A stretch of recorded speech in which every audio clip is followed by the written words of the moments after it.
16 जून 1975 को भारत ने अपने इतिहास में एक महत्वपूर्ण घटना देखी जब तत्कालीन प्रधानमंत्री इंदिरा गांधी ने आपातकाल लगा दिया। यह अवधि 21 मार्च 1977 तक भारत के लोकतांत्रिक नीतियों से एक महत्वपूर्ण पृथक्करण का प्रतीक था, जब नागरिक अधिकारों को निलंबित किया गया, मीडिया पर प्रतिबंध लगाया गया और राजनीतिक विरोधी गिरफ्तार किए गए।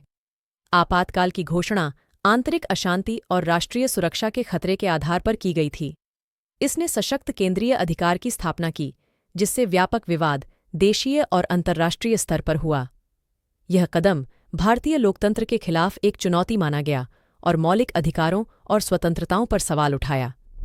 आपातकाल के दौरान कई प्रमुख नेताओं और क्रांतिकारियों को जेल में डाला गया और विपक्षी आवाजें दबाई गईं। हालांकि इसने लोकतांत्रिक मूल्यों और संवैधानिक अधिकारों के पक्ष में जागरूक सामाजिक आंदोलनों को भी जन्म दिया। आपातकाल के अंत होने पर भारत ने लोकतंत्र के प्रति अपनी पुनर्स्थापना की, जिसे 1977 में हुए चुनावों में राजनीतिक परिदृश्य में एक महत्वपूर्ण परिवर्तन के रूप में देखा गया।